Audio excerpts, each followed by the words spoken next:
Às vezes, uma história começa com um quebra-cabeça, com uma peça faltando. Imagina só, por mais de 2 milênios, nosso entendimento de Aristóteles esteve incompleto.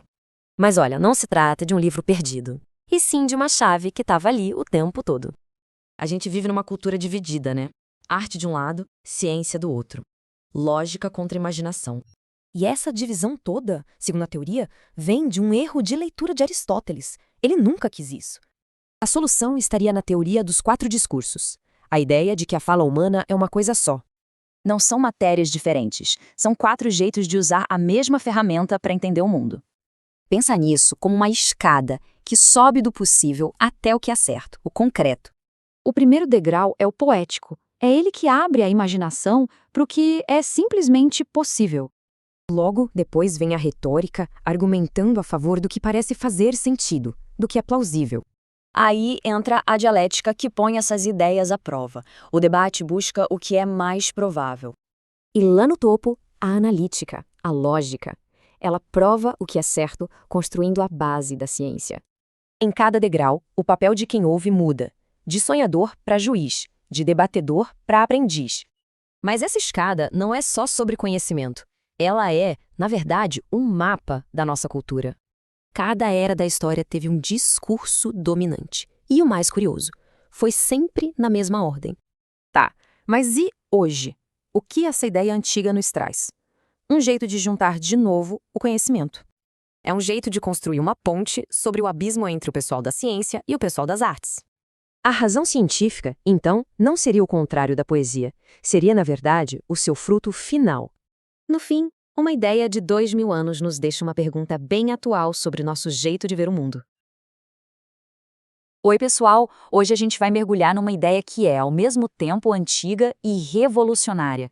Uma ideia que, segundo a fonte que a gente analisou, ficou escondida por séculos e pode, de verdade, mudar o jeito como a gente entende o conhecimento. Vamos falar de um segredo perdido de Aristóteles. Para começar, vamos pensar numa coisa. E se essa separação que a gente vê em todo lugar, sabe? Arte de um lado, ciência do outro, imaginação contra lógica. E se tudo isso for, no fundo, o resultado de um grande mal-entendido, um acidente da história? Pois é, a fonte que baseia nossa análise aponta para um momento bem específico, século I a.C. Um cara chamado Andrônico de Rhodes estava organizando os textos de Aristóteles. E aí ele tomou uma decisão que parecia pequena, ele pegou os livros sobre poética e retórica e separou dos livros de lógica, que ele juntou no que ficou conhecido como organon, que em grego quer dizer ferramenta. Mal sabia ele, mas essa arrumação acabou criando um abismo entre as duas coisas, uma divisão que marca a nossa cultura até hoje. É exatamente para consertar essa divisão que surge a tese central da obra que estamos vendo. Vamos entender o que é essa tal teoria dos 4 discursos. Olha, a ideia é até bem simples de entender. Em vez de pensar que existem vários tipos de linguagens separados, a teoria diz que a nossa capacidade de falar é uma coisa só, uma força única, que se manifesta de 4 jeitos diferentes. Poesia, retórica, dialética e lógica não seriam matérias diferentes, mas sim 4 degraus de uma única ciência do discurso. E essa tabela aqui ajuda a gente a visualizar como funciona. Vamos lá, passo a passo. Tudo começa com o discurso poético, que lida com o possível. Ele usa a imaginação para abrir a nossa cabeça para novas ideias. Pensa num filme, num livro. Em seguida vem o retórico, que foca no que é plausível, aquilo que parece fazer sentido e que nos convence a tomar uma atitude. Subindo mais um nível, a gente tem a dialética, que vai analisar o que é provável, usando a razão para debater, para testar ideias. E lá no topo está a analítica, a lógica, que demonstra o que é certo, o conhecimento provado que a gente só pode aceitar. E aqui a gente entende o tamanho do problema que aquela decisão do Andrônico de Rhodes pode ter causado. Ao separar poética e retórica de um lado e dialética e lógica do outro, ele acabou transformando o que seriam degraus de uma mesma escada em 2 culturas que vivem brigando, as artes e as ciências. Uma divisão que, segundo essa teoria, é totalmente artificial. Então, o pulo do gato é justamente esse. Não é para pensar em caixas separadas, mas numa hierarquia, numa verdadeira escada da credibilidade. Imagina essa escada. A base de tudo, o degrau mais largo é o poético, que explora o universo infinito do que é possível. Logo acima, o retórico já filtra. Ele pega o que é plausível para poder convencer. Depois, o dialético sobe mais um pouco e testa o que é provável, buscando a verdade no debate. E lá na pontinha, no topo, o analítico demonstra o que é certo. Um degrau leva ao outro, num caminho que vai da imaginação sem limites até a certeza mais rigorosa. E o mais fascinante é que, para essa fonte, essa escada não serve só para organizar o conhecimento. Ela serviria também como um mapa para entender a própria história da cultura ocidental. Vamos ver como isso se aplicaria. De acordo com essa interpretação, cada grande período da nossa história foi dominado por um desses discursos. Os tempos mais antigos teriam sido a era poética, dos mitos, dos oráculos. Depois, a antiguidade clássica, com a democracia grega e o Senado romano, foi a era retórica, a era do debate público. A Idade Média, por sua vez, foi a era dialética, que usava a lógica para defender suas doutrinas. E, claro, a Idade Moderna é a era analítica, em que a ciência e a prova matemática se tornaram uma autoridade final. Bom, é de se imaginar que uma teoria que propõe reorganizar séculos de pensamento não seria aceita assim tranquilamente. E o autor da fonte descreve a recepção do seu trabalho como uma verdadeira batalha de ideias.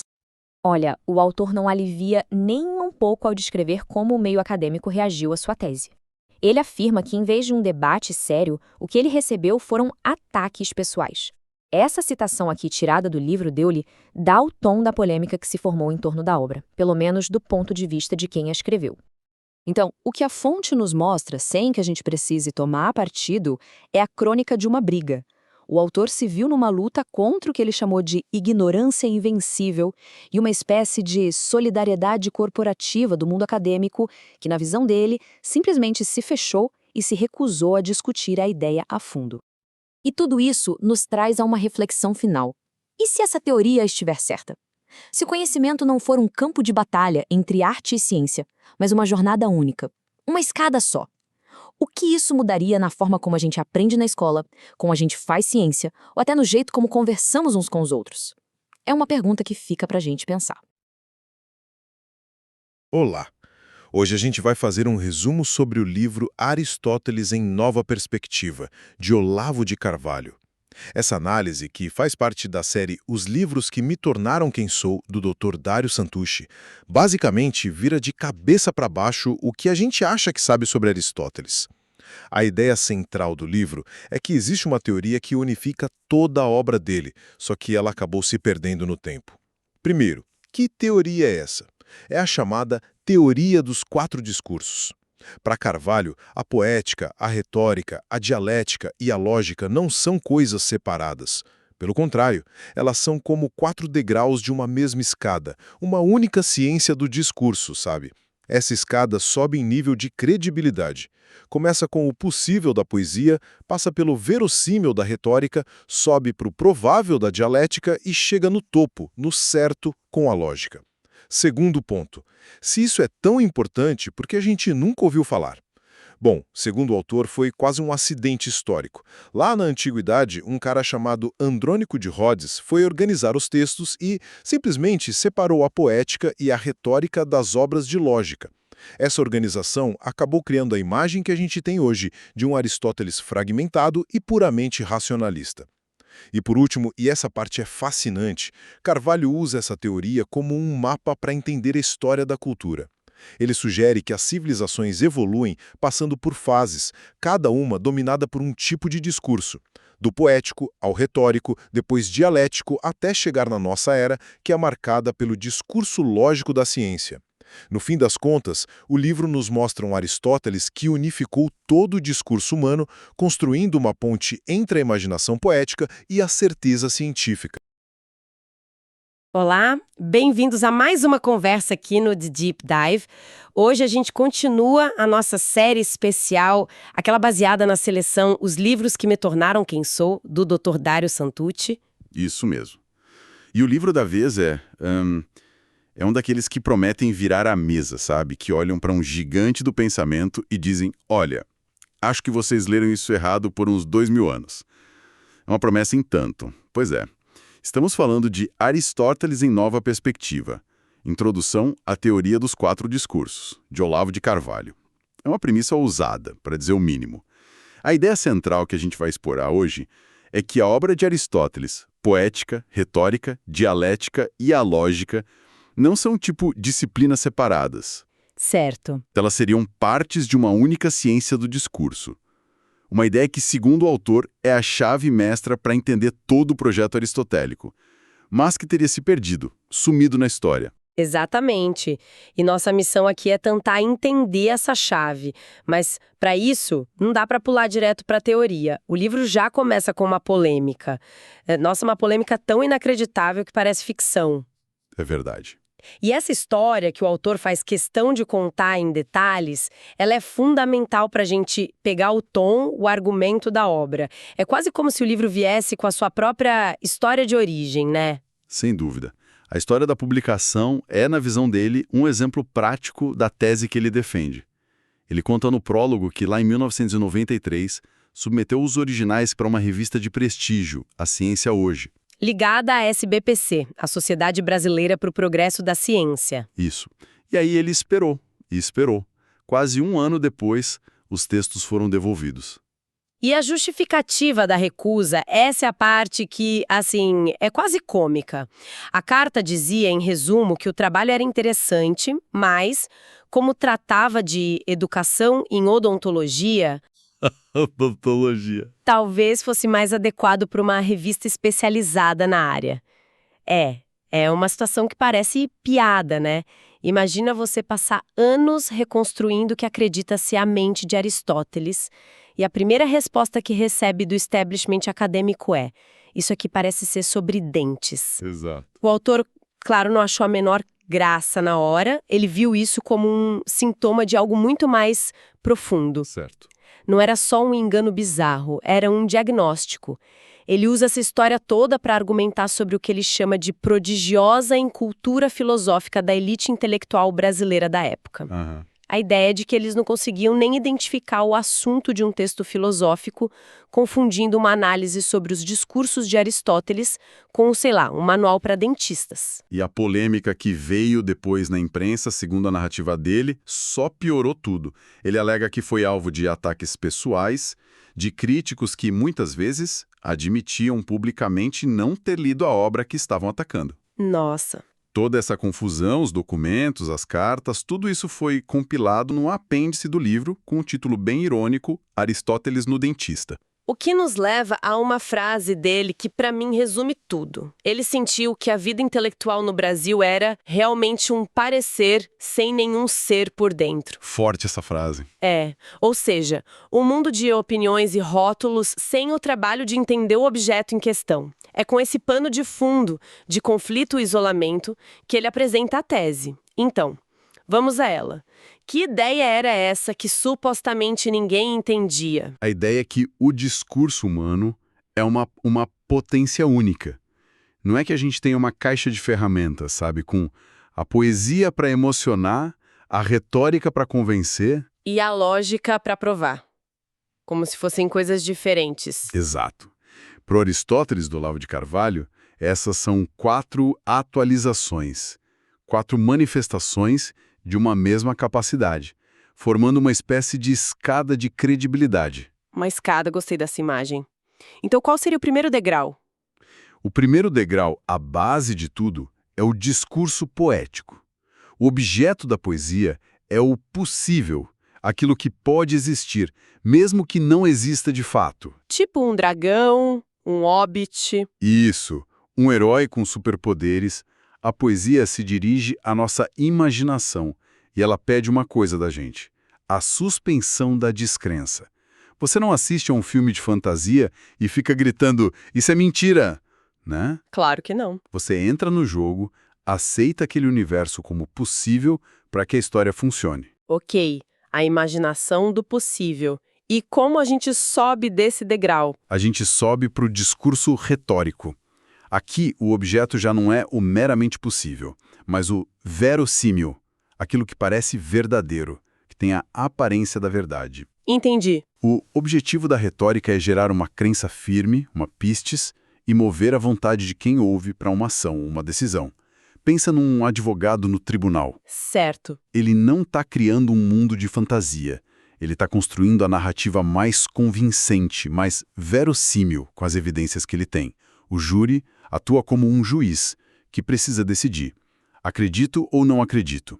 Pera um pouco. Isso é muito interessante. Então, a capacidade de ser convencido por um advogado sobre um caso real, a retórica depende da nossa capacidade anterior de imaginar cenários que não existem. A poética. Uma habilidade nasce da outra. Exatamente essa é a tese. Você só consegue julgar o que é verossímil porque sua imaginação já foi treinada pela poesia a conceber múltiplas possibilidades. Faz sentido. Sem a capacidade de imaginar o que poderia ter acontecido, como você poderia julgar a versão que o advogado te apresenta? A imaginação poética é o alicerce. Nossa, isso vira de cabeça para baixo a nossa separação entre, sei lá, entre letras e direito, entre arte e argumentação. Ok, então temos o possível e o verossímil. Qual é o próximo degrau? O discurso dialético.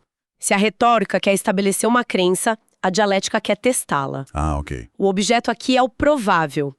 A dialética parte de opiniões, de crenças que são aceitas pela maioria, as endoxa, e as coloca em confronto, buscando contradições, testando hipóteses. Não é sobre ter a resposta final. Não, é sobre a investigação.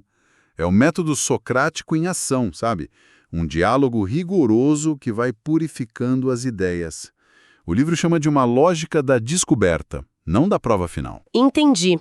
A retórica entrega um caso pronto, a dialética o coloca sob interrogatório. E o topo da escada, qual seria? No topo está o discurso analítico, que é a lógica formal. O objeto aqui é o certo, o verdadeiro. O objetivo é a demonstração, apodíctica. Uma prova matemática, por exemplo. Perfeito. Pense numa prova matemática. 2 mais 2 é igual a 4 não é uma questão de opinião, de persuasão ou de probabilidade. É uma certeza. Certo. Partindo de premissas indiscutíveis, você chega a uma conclusão inquestionável. E uma vez que está demonstrado, a discussão acaba. O livro descreve isso como o monólogo do mestre, que não está mais debatendo, mas expondo uma verdade já conquistada. Essa ideia de uma estada contínua é muito poderosa. Me faz pensar em como as universidades separam tudo em caixinhas, né? Você faz letras ou faz engenharia.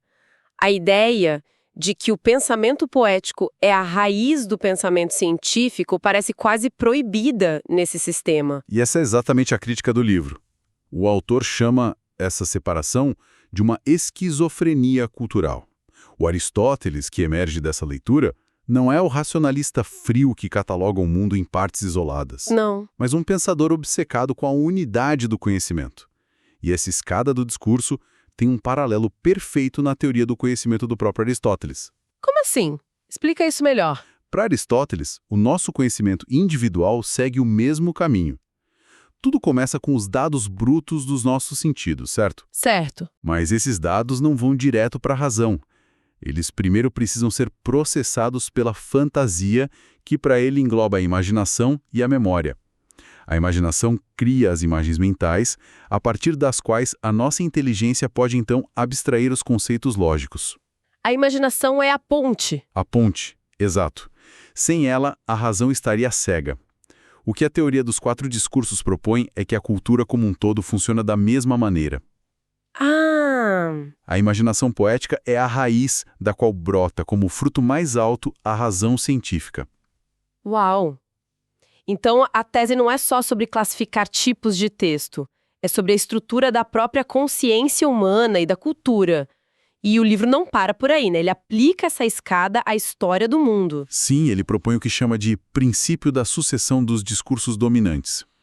A ideia é que cada grande era da história foi dominada por um desses 4 discursos.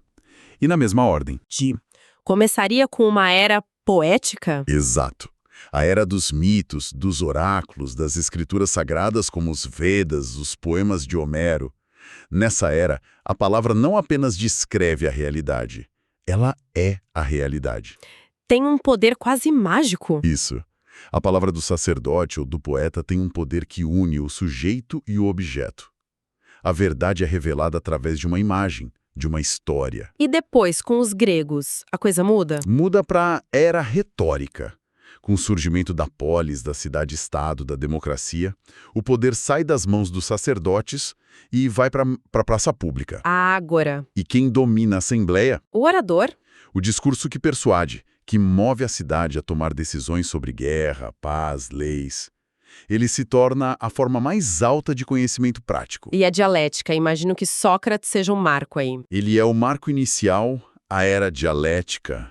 Esse modo de pensar que questiona e investiga as crenças atinge seu auge de prestígio e função social na escolástica medieval. Na Idade Média. Sim, a universidade medieval usava a dialética como a grande ferramenta para unificar a doutrina cristã, resolver aparentes contradições nas escrituras e construir aqueles sistemas teológicos gigantescos, como os de Tomás de Aquino. E finalmente a gente chega na nossa era.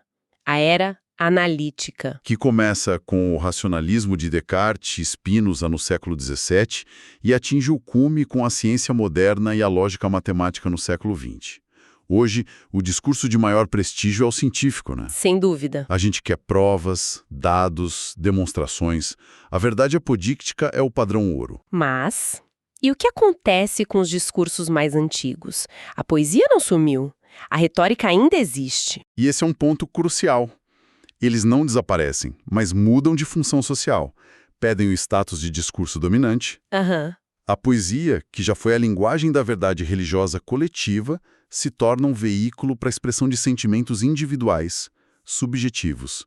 A retórica, que decidiu o destino das cidades, hoje sobrevive de forma mais visível na publicidade, no discurso político que muitos já veem com desconfiança. Ela não tem mais aquela autoridade central que tinha em Atenas. Exato.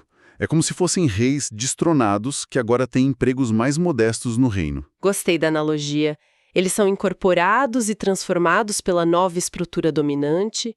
O modelo vê a história não como uma série de rupturas, mas como um desenvolvimento orgânico. Cada fase se constrói sobre a anterior. Tudo isso é um sistema imenso, muito bem amarrado. Mas de onde Aristóteles teria tirado essa estrutura de 4 níveis? O autor do livro sugere uma fonte bem específica, né? Sim, e aqui tem outro momento ahá na obra. Carvalho argumenta que a inspiração direta para Aristóteles veio do mestre dele, Platão, especificamente da famosa metáfora da linha. Do livro A República. Isso, e a correspondência é espantosa. A linha de Platão também tem 4 níveis de conhecimento, certo? Exatamente. Platão divide o conhecimento em 4 faculdades cognitivas. A primeira é a eicásia, a apreensão de sombras, de imagens, que corresponde perfeitamente ao discurso poético. Ok. A segunda é a pistis, a crença ou convicção sobre os objetos sensíveis, que corresponde ao discurso retórico. A terceira é a dianoia, o pensamento discursivo, hipotético, como o da geometria, que é a dialética. E a última, a mais alta? É a noesis, a intuição intelectual direta das formas, das ideias puras, que corresponde à analítica. Então, Aristóteles basicamente copiou a estrutura de Platão. Não exatamente. E aqui está a genialidade do argumento. Ele pega a escada de 4 degraus do mestre, mas ele a planta num terreno completamente diferente. Ele redefine os objetos de cada nível. Onde Platão via uma subida para um mundo de ideias abstrato, separado da nossa realidade, Aristóteles vê um processo que começa e termina no mundo da experiência. Por exemplo, os seres vivos, que para Platão eram meros objetos de crença, de pistes, Sei. para Aristóteles se tornam o campo por excelência da investigação dialética e científica. Entendi. Ele usa a mesma planta baixa, mas constrói um prédio diferente. É um exemplo perfeito do que o livro chama de conservação e superação do platonismo. Isso. Ele não joga a herança fora. Ele a transforma, dá um novo propósito, mais ligado ao mundo real. Precisamente, é uma homenagem e uma ruptura tudo ao mesmo tempo. Ele mostra que Aristóteles não era antiplatônico, mas talvez o mais profundo e transformador dos platônicos. Ok, vamos juntar as peças aqui. A proposta de Aristóteles em Nova Perspectiva é de que o pensamento humano, da imaginação de um mito até a fórmula matemática, não é um arquipélago de ilhas isoladas. Não é. É um continente único, um processo orgânico unificado. A razão científica, que a nossa cultura tanto valoriza e isola, não seria a inimiga da imaginação poética, mas o seu neto, o seu fruto mais refinado. Um fruto que só existe porque foi nutrido pelas raízes da poesia, pelo tronco da retórica e pelos galhos da dialética. Exato. E a implicação final disso tudo é muito prática. O livro argumenta que essa unidade do saber que a gente tanto busca não pode ser alcançada só no nível das teorias. Ela exige que a gente pegue esse discurso, essa ciência, e traga de volta para o mundo sensível, para a vida vivida. Certo. A teoria dos 4 discursos não seria só uma curiosidade para especialistas em Aristóteles, mas um mapa para nos ajudar a curar essa fratura do conhecimento moderno, a reintegrar o que a nossa cultura separou. O que nos deixa com uma reflexão final, então. Se essa teoria estiver certa, se a imaginação não for o oposto da lógica, mas o seu alicerce indispensável, o que isso muda na forma como a gente educa, como a gente debate ideias na esfera pública e, no fim das contas, no que realmente significa ser uma pessoa culta hoje em dia?